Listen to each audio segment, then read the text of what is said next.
Good evening and welcome to tonight's high-powered interview with our CEO, Aaron Mast, and authors Ron White and Talmadge Boston. My name is Phyllis Evans, and I'm the Senior Director of Development for the Abraham Lincoln Presidential Library Foundation. Before we introduce tonight's guests, I'd like to thank each of you for joining us on this Giving Tuesday. Giving Tuesday started in 2012 as an idea to encourage people to do good, and it has become a global generosity movement since that time, and we hope that you will consider supporting our foundation following tonight's program in recognition of this special day. We have been honored during this series to host some amazing historians and authors, and tonight you are really in for a great collaboration. As always, we will entertain questions from the audience, so please type those questions in the Q&A box below and we'll get to as many as possible. And now, without further ado, please help me in welcoming our Foundation President and CEO, Aaron Carlson Mast. Aaron? Thank you, Phyllis. Greetings, everyone, and thank you for joining us this evening for our final installment of our Fourscore Speaker Series for the calendar year 2021. We're delighted to be joined by Talmage Boston and Dr. Ron White.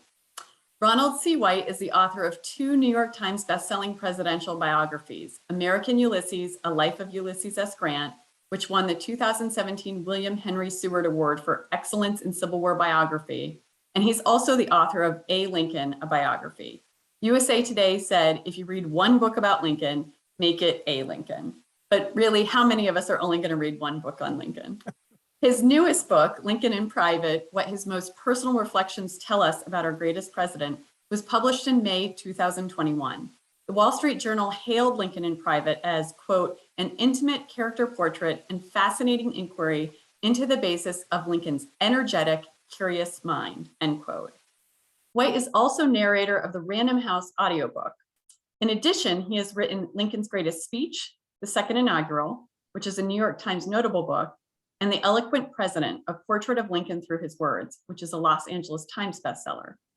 Dr. White is a graduate of UCLA, Princeton Theological Seminary, receiving a Ph.D. in religion and history from Princeton University. He's a senior fellow at the Trinity Forum in Washington, D.C., and he's taught at UCLA, Whitworth University, Colorado College, and Princeton Theological Seminary.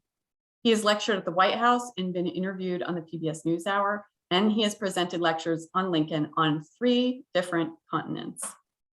Talmadge Boston is a historian and lawyer who lives in Dallas, Texas. He's the author of 4 critically acclaimed books, 2 on baseball history, 1 on legal history, and 1 on presidential history. He's been featured on C-SPAN 8 times and is a nationally renowned onstage interviewer who has done programs with Laura Bush, James A. Baker III, Henry Kissinger, David McCullough, Ken Burns, John Meacham, Douglas Brinkley, John Grisham, and Michael Lewis, just to name a few. He spoke at the Lincoln Library in Springfield in 2017 on the subject, Baseball, the Nature, the Personality, and the Power of the Game, in connection with the Foundation-sponsored exhibit on the history of the series between the Chicago Cubs and the St. Louis Cardinals. Now, I want to prepare you all that this is not your typical Fourscore discussion tonight. We're delighted to have these 2 guests, and Mr. Boston will be the one doing the questioning. He's not just a lawyer, he's a litigator, folks, and he'll be taking the approach of cross-examining Dr. White. So get ready, we're gonna dig deep here. We will be taking your questions as always at the end of the program. So without further ado, I'm turning it over to you, Talmadge. Well, thank you, Aaron. Glad to have such a great audience. Glad to be with my friend Ron White again. Glad to talk about his fantastic new book, Lincoln in Private, which we're gonna be talking about for the balance of the hour. Ron, I always like to start at the beginning, and that is you say in your prologue that you've now lived with Lincoln for 3 decades. And this is your 4th book about him, as Aaron pointed out in the introduction. But you say that in doing the work for this, you found out some new things from his notes to himself. So what are the most important new things that you learned about Lincoln that you didn't know before from your prior 3 books and the research related to them? Thank you, Talmadge. It's wonderful to be with you, and thanks, Phyllis and Aaron. Thanks for the invitation to participate this evening. Well, I think most of us know in many ways what I call the public Lincoln, the Lincoln of the Gettysburg Address, the Second Inaugural, the Emancipation Proclamation. What I discovered in these notes was what I call the private Lincoln.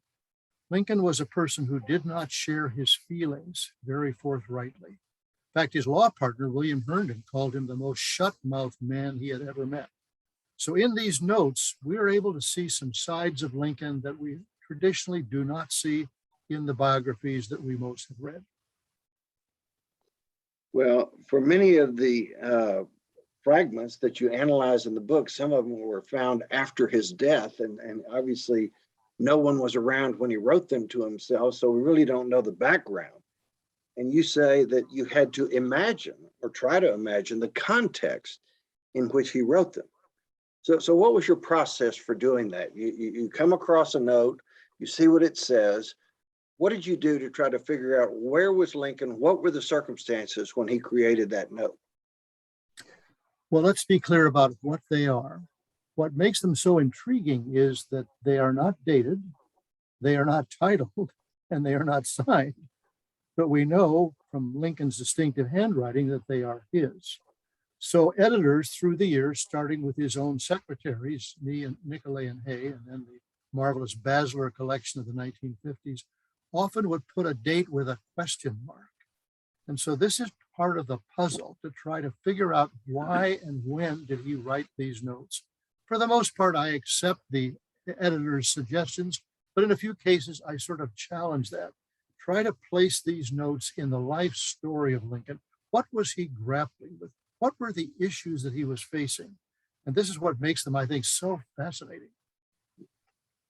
Well, now the first note, which is the subject of the first chapter, is about Lincoln's thoughts on the wonder of Niagara Falls. He famously said, I wondered where did all that water come from? And you say that these notes show the lyrical Lincoln. So what is the significance of this note to show this lyrical side to him? Well, let's first remember long before Yellowstone, Glacier, or Yosemite, Niagara Falls was the chief physical wonder for Americans. And Americans who felt kind of inferior to Europeans and English people in terms of intellectual culture said, aha, we have something they do not have. It's Niagara Falls. So in 1848, and we can date that, Lincoln takes a trip to Niagara Falls, and he's overwhelmed by what is there. And let me just read a little bit of it at the very end. Contemporary with a whole race of men and older than the first man, Niagara is strong and fresh today as 10,000 years ago.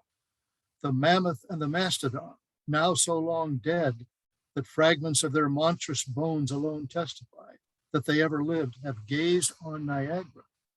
In that long, long time, never still for a single moment, never dried, never froze, never slept, never rested, comma.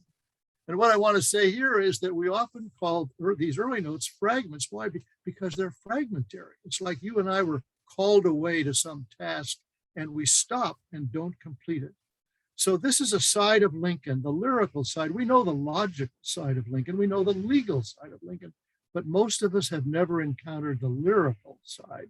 So I wanted to begin this book with the lyrical Lincoln. Well, I think this note, and you pointed out in the chapter, shows the many dimensions to Lincoln, that he's looking at Niagara Falls through the eyes of a geologist, a philosopher, and a historian. So I'm assuming you were taken as you read just that excerpt about how many different perspectives he was using to reflect deeply on Niagara Falls. And this shows, does it not, the breadth of Lincoln's imagination and his intellectual curiosity. And if I may, when Lincoln was assassinated, his partner, William Herndon, emerged as what he called the great interpreter of Lincoln. He knew him best. So interestingly, Lincoln returned to Springfield from Niagara. Well, Herndon had recently been there. And Herndon asked Lincoln what he thought of Niagara Falls. And then this is what Herndon wrote. He had no eye for the magnificence and grandeur of the scene, for the rapids, the mists, the angry waters, and the roar of the whirlpool. Lincoln, according to Herndon, was heedless of beauty and awe. Well, obviously, Herndon didn't know this Lincoln. He was amazed and encouraged and appreciative of the beauty and awe. That's the private Lincoln that even his law partner did not know. Mhm. Now, as Aaron pointed out, I am a lawyer, I am a litigator, and that's what Abraham Lincoln was during his 23-year legal career. And the second note, which is the subject of your second chapter, are Lincoln's thoughts on what it takes to be a successful lawyer. And not surprisingly, Lincoln the lawyer presented arguments with the same airtight logic as Lincoln the politician. So Ron, how was Lincoln's legal experience essential to his success in the political arena? I think it's been undervalued in terms of his success. As you suggest, 23 years as a lawyer, only 12 years as an elected politician. Again, as we're being hosted in Springfield this evening, why Springfield is responsible for putting together over many, many years what was called the Lincoln Legal Project. And many people discovered Lincoln legal documents in some of the 102 county courthouses of Illinois. But Lincoln wanted to give a lecture to lawyers. The way you studied law in those days was you mentored under a lawyer. But Lincoln, remember, was out on the 8th Judicial Circuit, a portion of central Illinois as large as the state of Connecticut. So I think he thought, I don't have time to be sitting in my office in Springfield. What I'll do is give a lecture. Let me read the beginning of it. These are notes for a lecture. We don't think he ever gave the lecture. I am not an accomplished lawyer. Oh my goodness, he was. He was one of the great lawyers of Illinois. I find quite as much material for a lecture in those points where I have failed as in those where I have been moderately successful. Can you imagine, Talmadge audience, a modern leader, lawyer, whomever, starting out by saying, I find much as what I've failed as when I've been moderately successful? This to me says so much about Lincoln's character. But one more section of this note, Talmadge, if I may. Lincoln says, discourage litigation. Persuade your neighbors to compromise whenever you can. Point out to them how the nominal winner is often the real loser in fees, expenses, and waste of time. As a peacemaker, the lawyer has a superior opportunity of being a good man. There will still be business enough.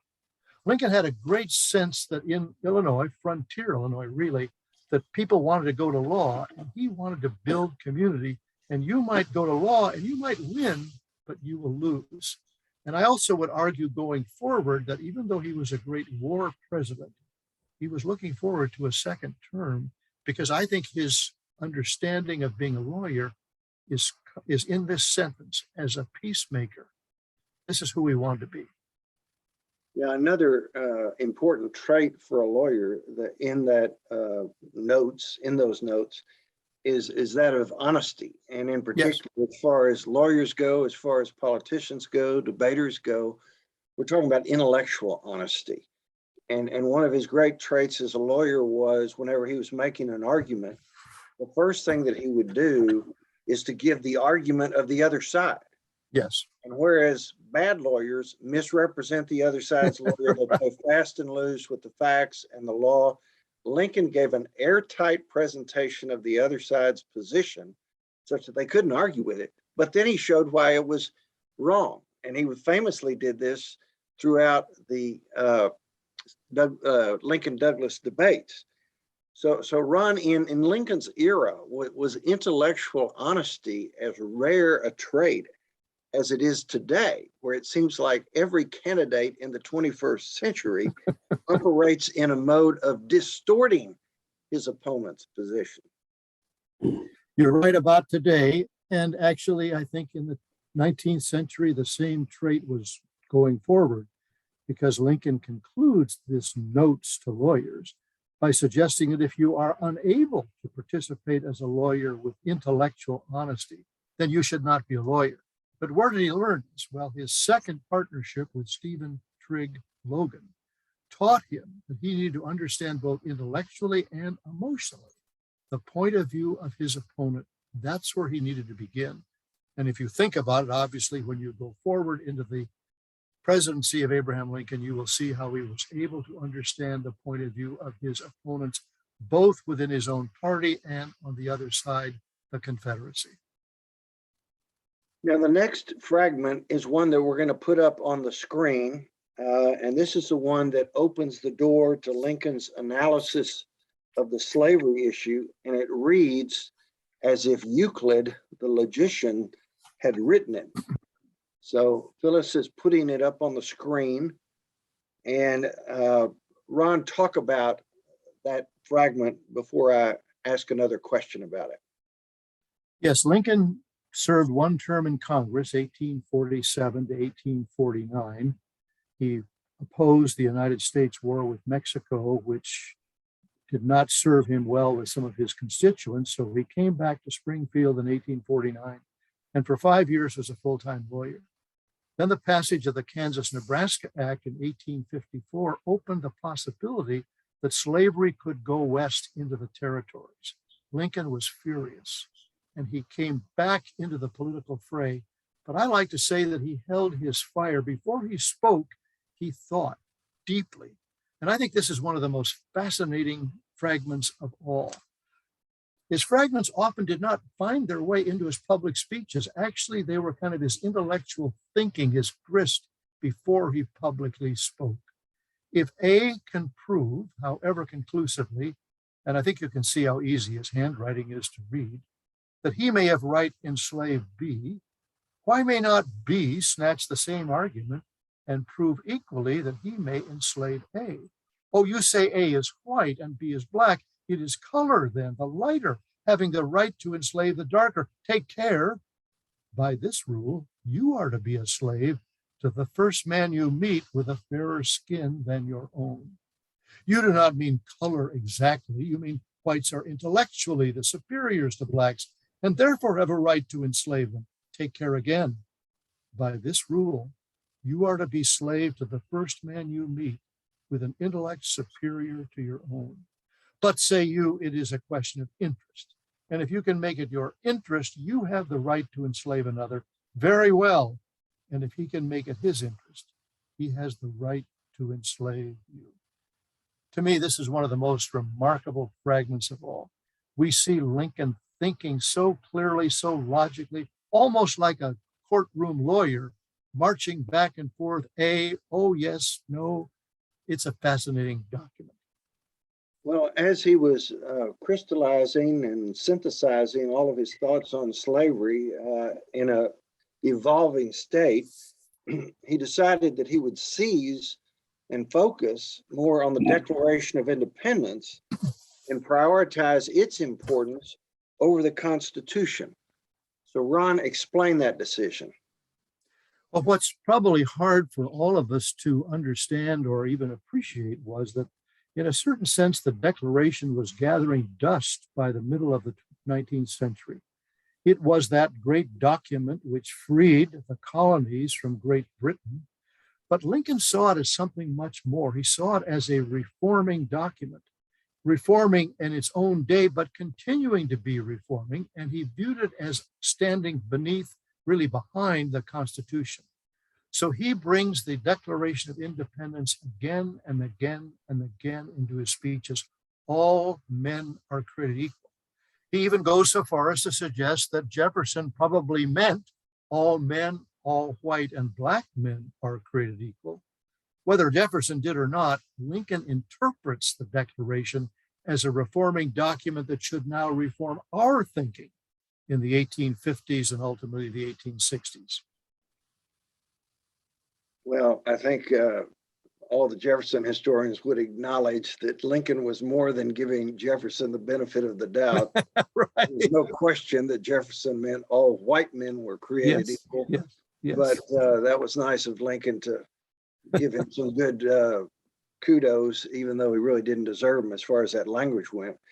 But in the book's fourth note, Lincoln compares himself to his arch rival in the famous debates, Stephen Douglas, as to where both men were in their political careers as of 1856, the year of the debates.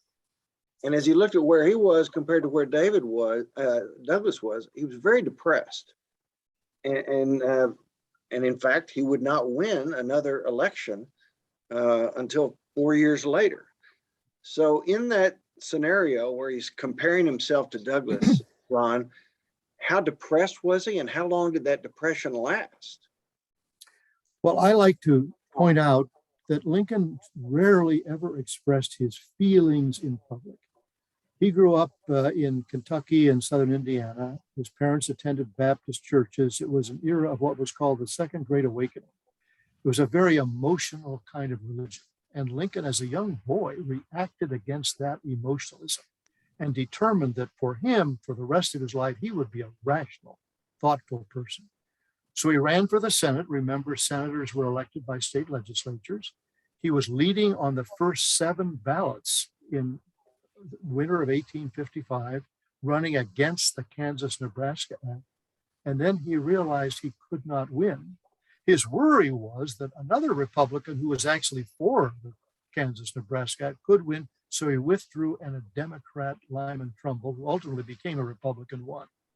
Well, publicly, Lincoln was very magnanimous. I'm all right. This will be okay. I'll get along. Privately, he wrote another note to himself. 22 years ago, now we can date this note because we know when Douglas and Lincoln met. Douglas and I first became acquainted. He realized that Douglas was the real person behind this Senate vote, even though he wasn't the candidate. We were both young then, he a trifle younger than I. Even then, we were both ambitious. I perhaps quite as much so as he. Lincoln is willing to admit his ambition. There's nothing wrong with being ambitious. With me, and he underlines this word, we'll see this in his private notes, he does this in his public speeches, the race of ambition has been a failure, a flat failure. With him, it has been one of splendid success. In 4 years, in less than 4 years, he'll be president of the United States. Nowhere in public would Lincoln ever have said, with me, the race of ambition has been a failure, a flat failure. This is remarkable. This is why the private Lincoln is so important to understand.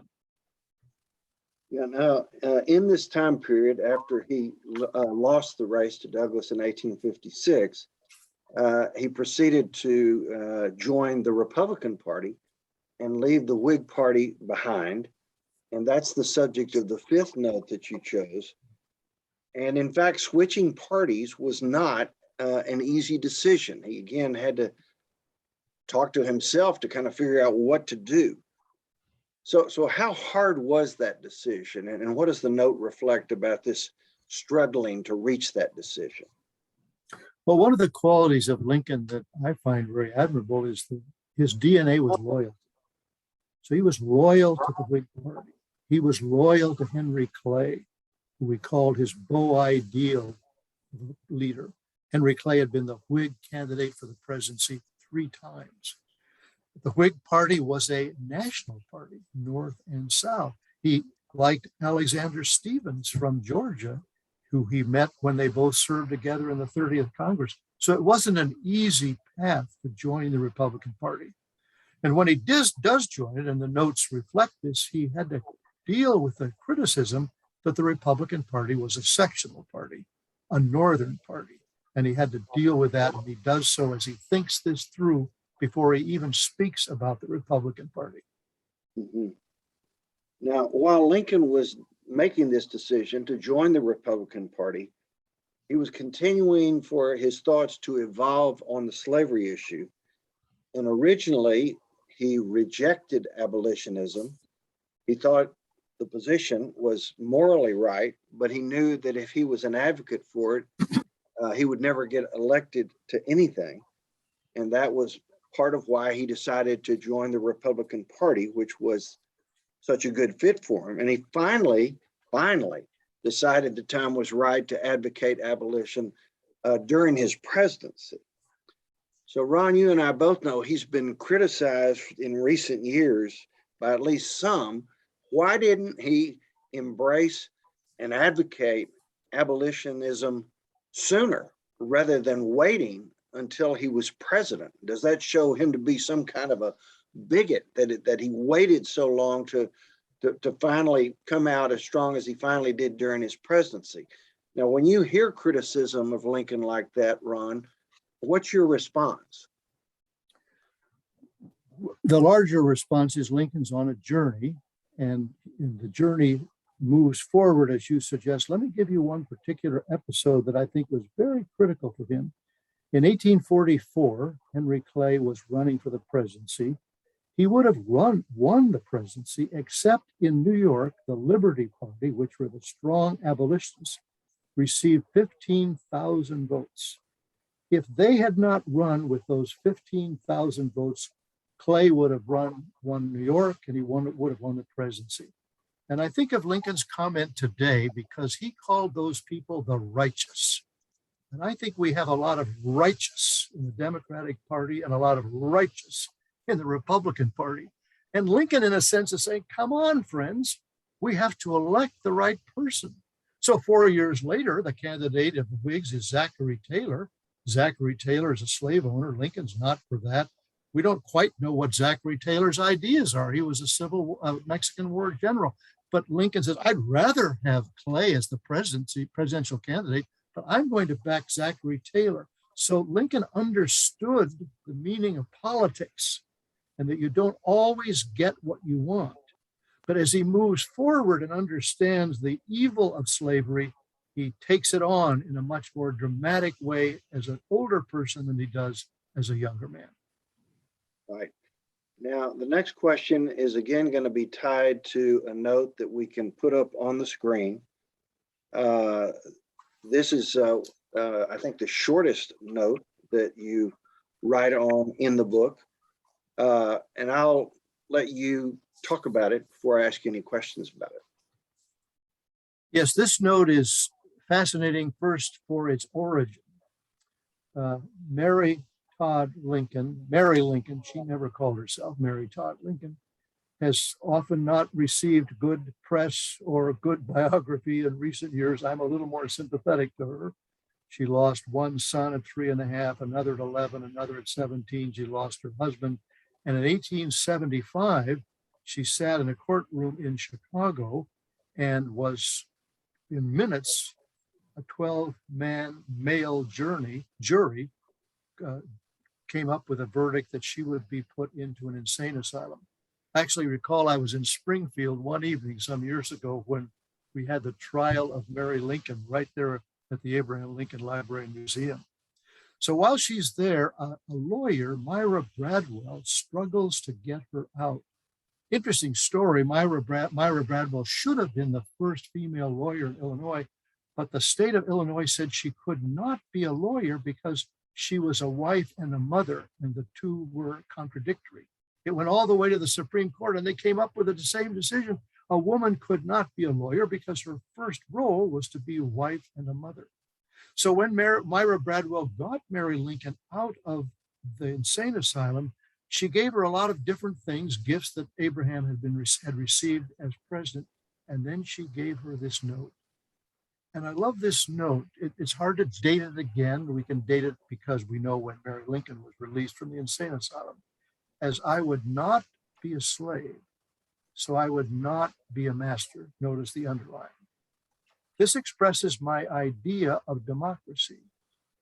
Whatever differs from this, to the extent of the difference, is no democracy. Here I want to tip my hat to Douglas Wilson, wonderful Lincoln scholar at Knox College in Galesburg, Illinois, who has helped us see how Lincoln used the negative. Look at the negative in this. I would not be a slave, so I would not be a master, is no democracy. I think this shows that Lincoln originally, in the first note we talked about, he talked about the evil of slavery for African Americans. But in this note, he's come to the conclusion that slavery is not only bad for African Americans, it's bad for white people, it's bad for masters. It really works against the whole system of America. And Lincoln, who was very verbose as a young man, his Young Men's Lyceum speech was pretty long. Here he boils it all down into this incredible definition. So Ron, go a little deeper in terms of explaining this note. What did Lincoln see as the relationship between democracy and slavery? It's interesting, again, he doesn't usually use the word democracy in all of his public speeches. He will use it, the democracy was often the Democrats. But here you can see the beginning. You'll see it then ultimately fleshed out in the Gettysburg Address, what is the the idea of democracy? That democracy cannot exist if one part of that are slaves and the other part are masters. And so you can see that in writing these notes, he's wrestling with trying to expand, he will expand his understanding of what democracy is all about. And this is one of his great gifts to us. Right. Now, you point out in the 7th chapter that a reason why Lincoln was such a stellar debater, stellar lawyer, was he immersed himself in knowing his opponent's position. I mentioned that earlier about how he not only knew it, he could recite it perfectly. And as he's emerging on the slavery issue, he wants to know his opponent's position. So he starts reading pro-slavery books and newspapers constantly as part of his due diligence to try to understand the other side's thinking. And one of the most important pro-slavery books that he read was actually written by a Southern minister who was claiming that slavery was supported in the Bible and that slavery was actually a good thing for slaves. And so Lincoln has read this book and he becomes angry just thinking about this conclusion by a man of the cloth. What do you think was going through his mind that it would trigger this kind of anger, this situation, these circumstances would trigger such an outburst of anger? Well, let's start with your opening comment of how he read both sides. When he came back from that law, first term in Congress, William Henry said, well, let's subscribe to some anti-slavery magazines, national subscriptions. We can do that. And then Lincoln surprised Herndon when he said, well, I also want to subscribe to the leading newspaper of Richmond and the leading newspaper of Charleston, South Carolina. And Herndon said, well, why in the world would we do that? And he said, we need both sides of the table. Well, Lincoln's a 19th century person, but right here, I think he can say something to 21st century persons. We sadly live in different silos. Lincoln can instruct us that we need to hear both sides. So in the middle of the Lincoln-Douglas debates, he buys this book by Frederick Ross, Slavery Ordained by God. It was reviewed in London. It was a best-selling pro-slavery book. He reads it very carefully, but as you suggest, he also becomes very, very angry at the end. Let me read the last parts of this note. But slavery is good for some people? Triple exclamation point. As a good thing, slavery is strikingly peculiar, in this that it is the only good thing which no man ever seeks the good of for himself. Nonsense! Exclamation point.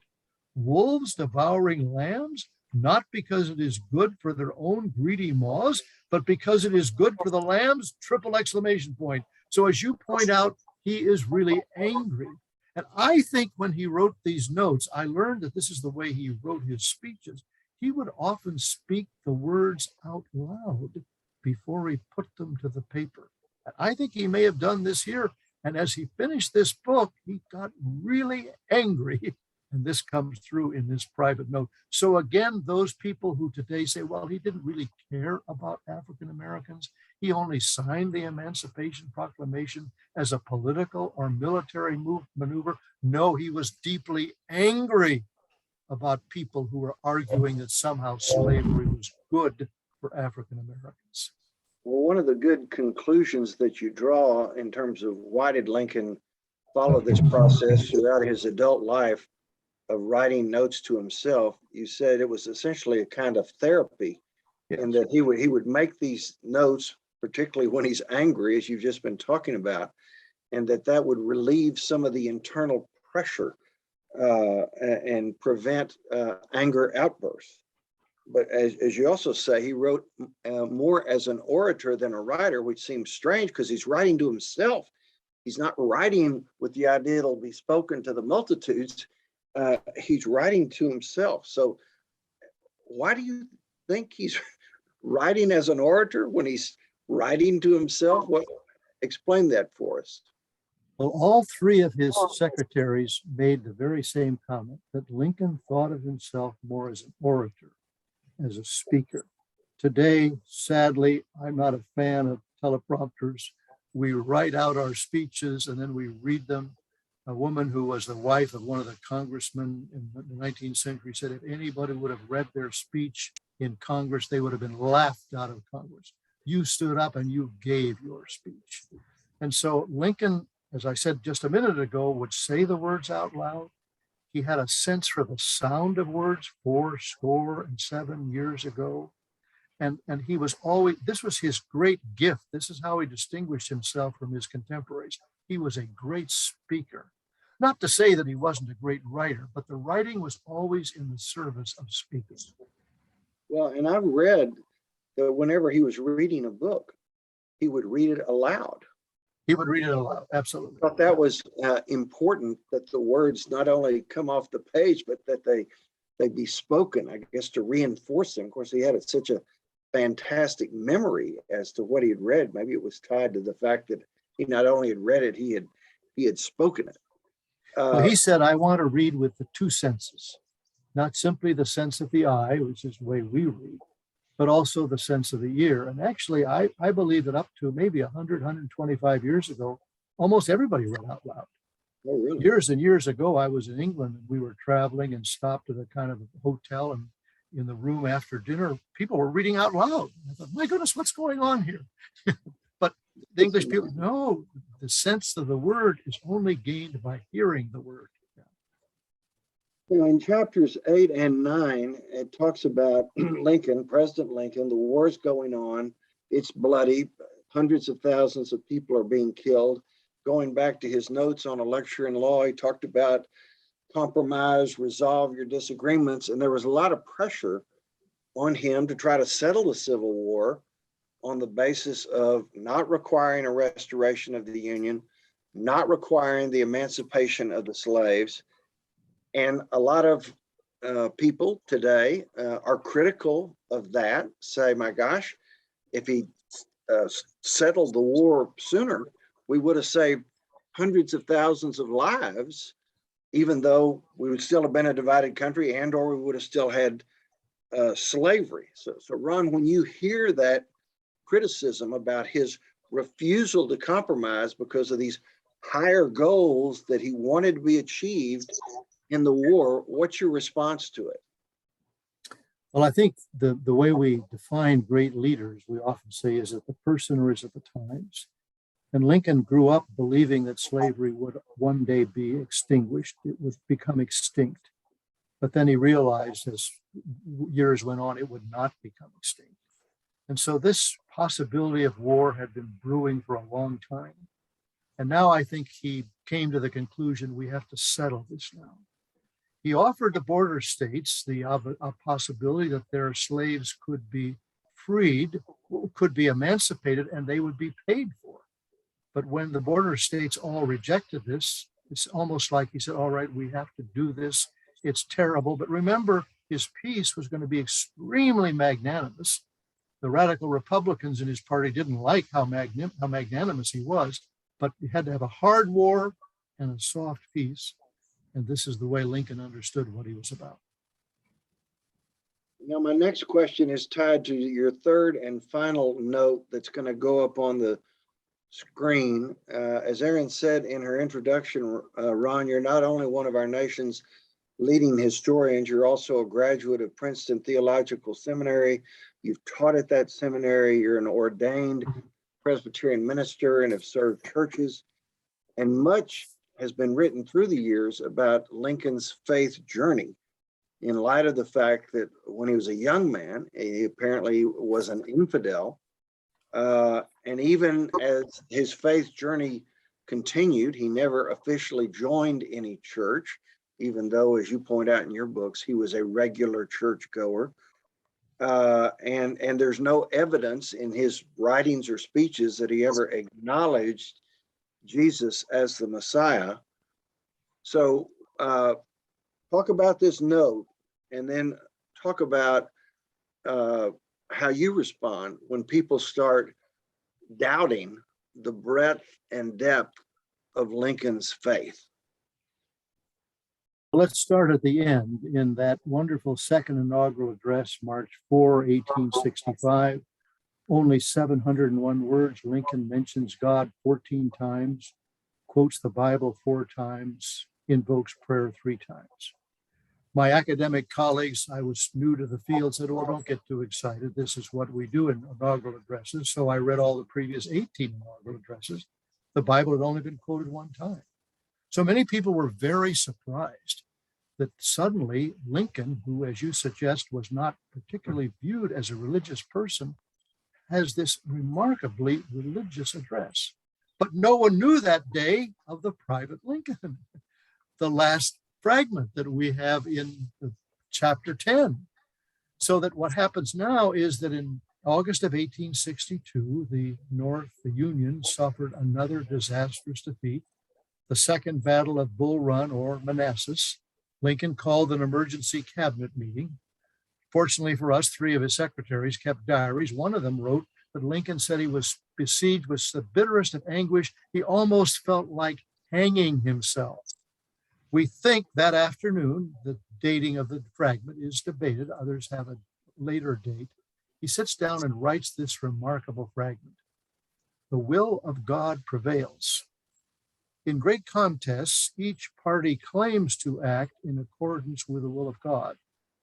People have been coming to him to say God is on our side. He knew they were coming to Jefferson Davis to say God is on our side. Both may be and one must be wrong. Do you hear the logical Lincoln? God cannot be for and against the same thing at the same time. And then this remarkable sentence.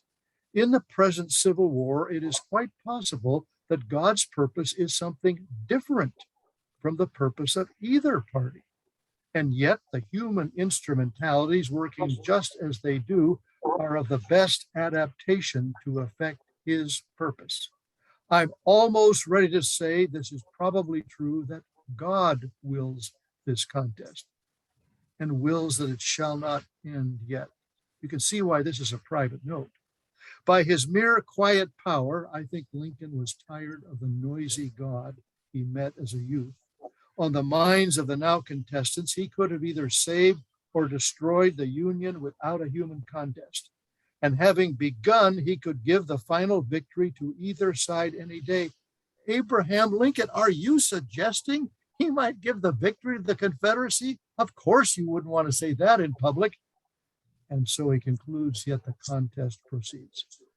So what I do, Talmage, in my last chapter is put up the framework of the so-called meditation on the divine will. John Hay found this. Lincoln didn't title it. Hay gave it a title. And I put up the other side, the second inaugural. And you can see how the two are parallel.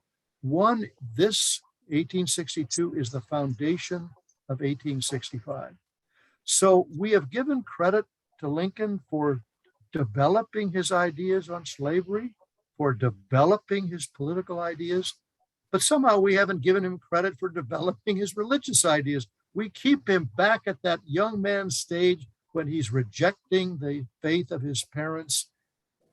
Friends at New Salem say he wrote a paper criticizing the Bible and revealed religion, and someone ripped it out of his hand and threw it into the fire. Not a smart thing to do for an aspiring young politician. Lincoln is on a journey. And the second inaugural will be the finality of that journey, but you can't understand the second inaugural, the public Lincoln, without understanding the private Lincoln and the meditation on the divine will. Well, it's right at 7:45, and I've been looking at this chat box, and it's blowing up. So people are so intrigued by hearing Ron speak. So I'm going to let Aaron be in the business of dealing with these many, many questions that have been asked. Thank you so much, Talmadge. And I will do what I can to abridge some of these because we do have a lot of questions to get through. So I'll paraphrase a few of these. Timothy asks about, well, he sets up his question by saying that we know about Lincoln's very rational, logical mind, but that he had maybe a superstitious streak as well. And he asks if any Lincoln scholar has ever theorized about Lincoln essentially picking dates to signal something. And he specifically says that Lincoln chose February 23rd, both to leave Springfield in 1860 to travel to New York for his Cooper Union speech, And then also on February 23rd, 1861 is when he arrived in DC ahead of his inauguration. And that's date is significant as the anniversary of John Quincy Adams' death. And so Timothy's interested in knowing, Ron, if there's any evidence of Lincoln's superstitious side in things like that, if there's any evidence that you know of. Thank you, Timothy, for the question. Well, Lincoln is very conscious, for example, of February 22nd, Washington's birthday. He's very conscious of key dates and days in the story of America. I never quite thought of this, that he is suspicious about these things. I mean, the way that he happens to arrive in Washington has to do with all kinds of other factors. He arrived early, if you remember, in Washington. But he is very conscious of particular dates, his great appreciation of the founders and the story of our country. Great. Thank you for that. Chris wants to know how you two think Lincoln would fare in US politics if he were alive today. So this is a question asking about conjecture more than asking you to engage in conjecture more than comment on the history. But what would you say to that? Well, thank you, Chris. I think today, to run for political office, first of all, you have to say very loudly, I have no experience. And the second thing you have to see is that I can self-fund my campaign. And then, unfortunately, you have to respond to the 24/7 news cycle, don't you? And what I find in these notes is that even like we haven't talked about the Dred Scott case, but Lincoln spends 3 months before he will speak on the Dred Scott case, which is to say he doesn't just talk off the top of his head, but he studies, he thinks. This is the reason he writes these notes. And I fear that often the 24/7 news cycle produces all kinds of comments, somewhat inane, that might not take place if people took more time to think about it. Talmadge mentioned, the notes, but Lincoln wrote 5 letters that he never sent because he realized he didn't want to send those letters. I wish we could not send that email and not give that talk. That's a great point. Lincoln definitely had the benefit of taking time for reflective thinking. And Yes, as you both pointed out in this talk, was, an avid reader, and he would try to read different points of view to understand what the oppositional arguments were. So Grant, oh, sorry, go ahead, Talmadge. Well, all I can say is I regard Lincoln as our most brilliant and deep thinking president. And brains are always important. Depth is always important. So even though so many aspects of society have changed, media, etc., if anybody had the power to come up with a strategy to deal with it effectively, because he's so far superior to anybody on the scene today and in recent years, I've got to think that he'd if not a little, at least a little success in getting things to go his way, just because we'll always appreciate eloquence, which we never hear today. Ron pointed out, today everybody just reads their speeches, and Lincoln, was just so naturally eloquent. He had such command of Shakespeare and the King James Bible and poetry and all these things, like Churchill did as well. So he's head and shoulders, IQ wise and depth wise, over anybody on the scene today. And I've just got to feel like he would have to do a better job just because he was so far superior to anybody we've got on the scene today. Big student of so many different subjects, as you pointed out too, sort of a Renaissance man. So Grant asks, Lincoln and Herndon had students studying law in their office. Was Lincoln around enough to do much mentoring, or would Herndon have been doing that? Grant, that's a good question. Well, this is the reason he wrote the notes for the law lecture intended to give the lecture. He would be out on that 8th Judicial Circuit, sometimes 180 or 200 days a year.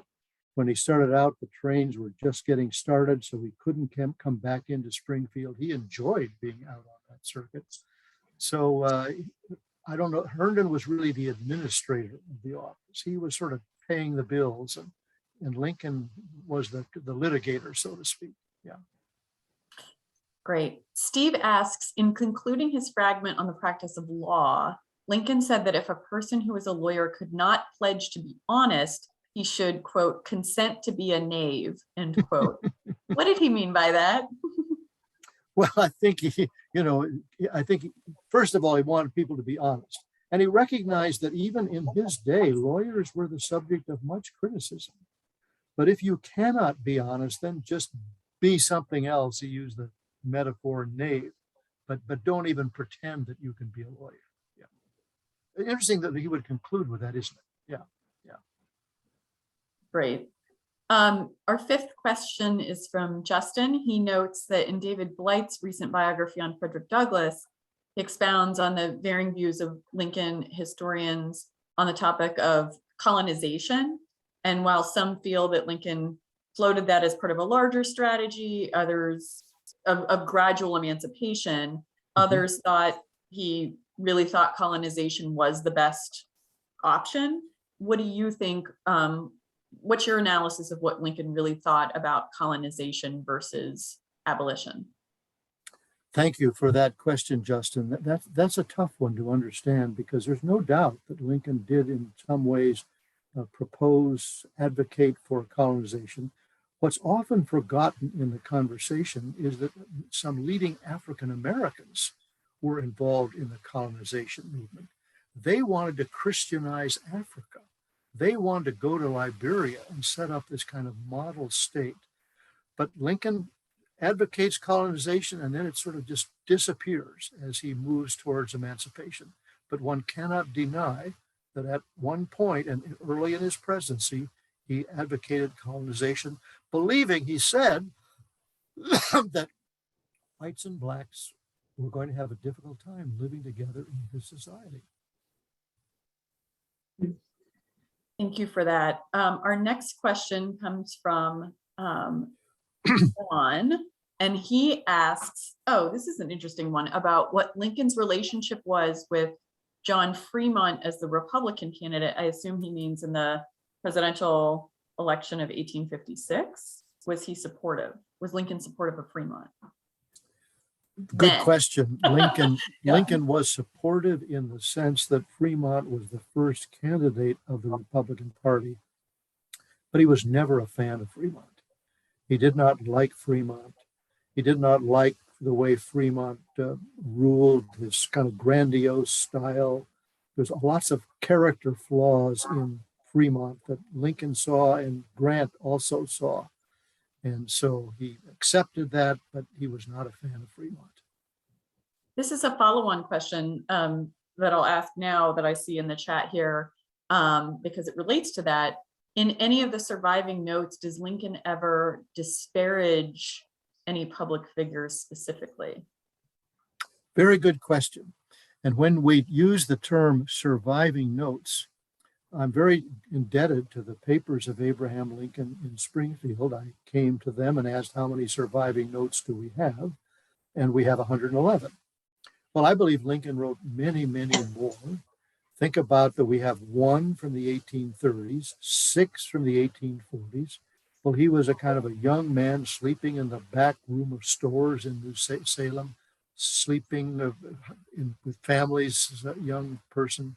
So I think he wrote more, but didn't keep them. Whether he burned some of these notes, we know that when Mary Lincoln and he got ready to move to Washington in February of 1861, she went out into the back alley and did what she called her burn pile, a very unusual thing for people in the 19th century. So, for example, the notes say nothing about Mary, nothing about the children.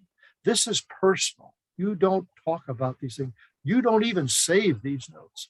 The notes are really all about politics, slavery, economics, issues like that. But in the notes, we have no disparagement of anyone. Whether he actually did disparage someone and burned that note, well, we don't know. But it wasn't Lincoln's style, was it, to disparage other people? Great, thanks.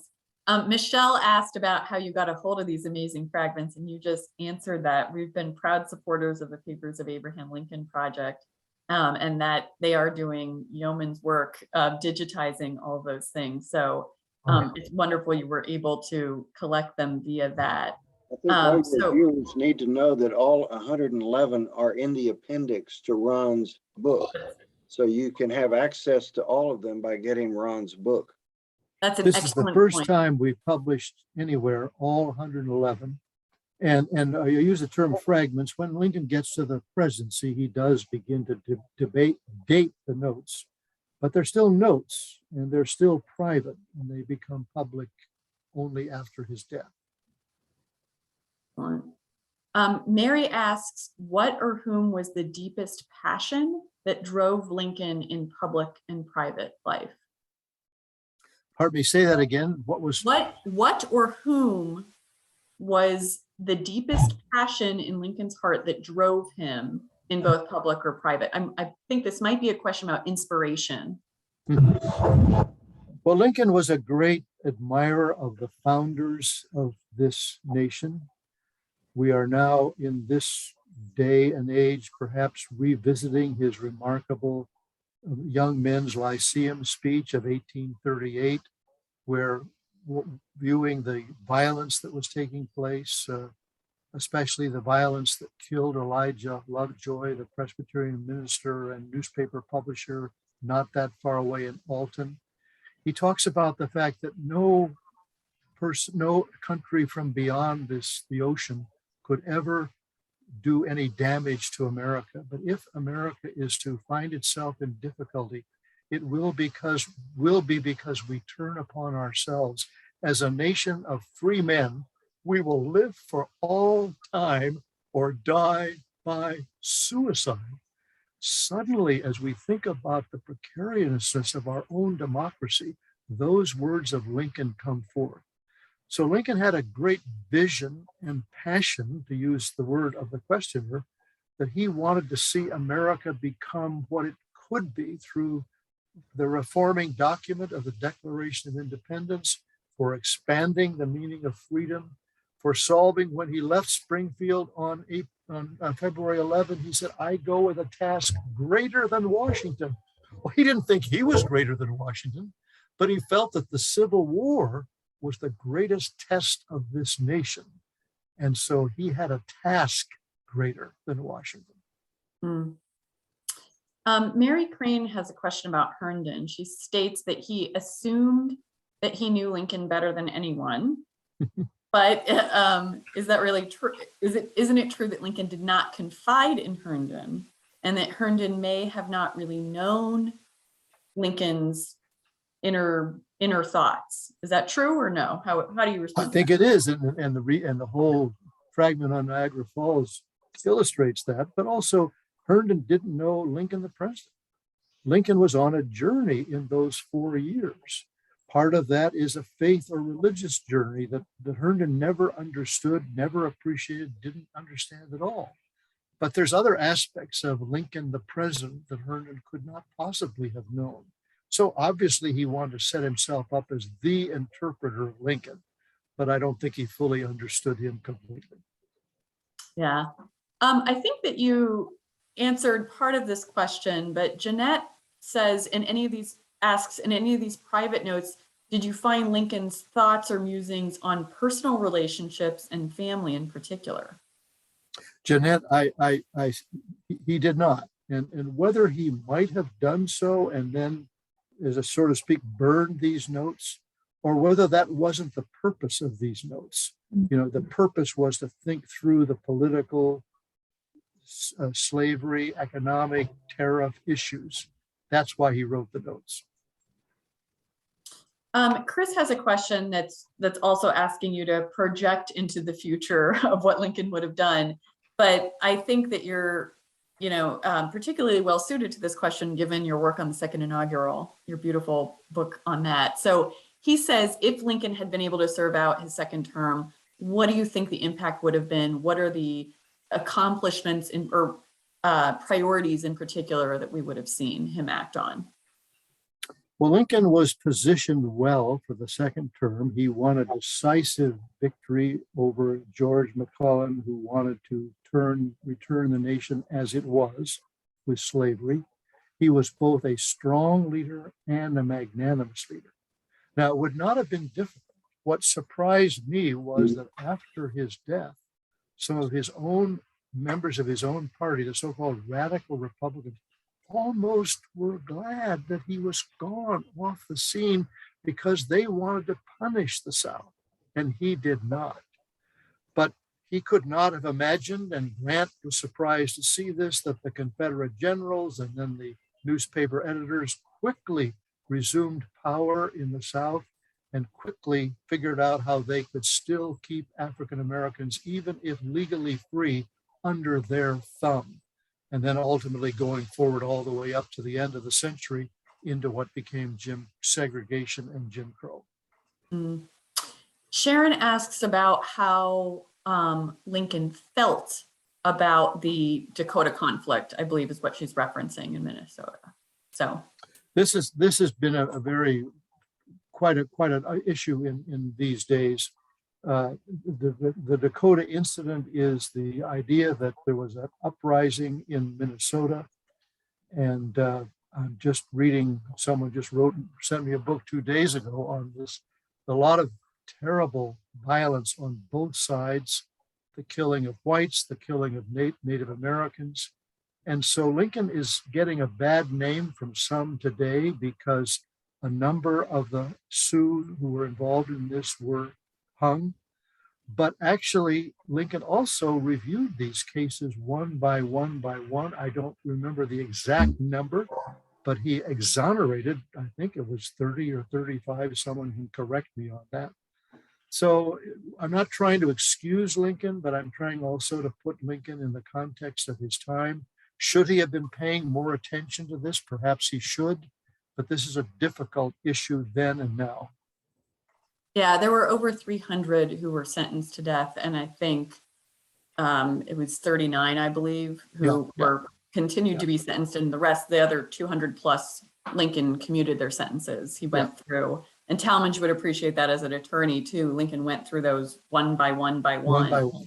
Yeah. So certainly wasn't being flippant about it, if you will. So, so let's see here. Our next question. So Angela, and actually this will be the last question because we're at time. And usually we don't like to go over, but we'll fit one more in. Angela wants to know if you can expound a little bit on Lincoln's relationship with Frederick Douglass. Another great orator. Yes. Well, Frederick Douglass was the greatest African-American of the 19th century.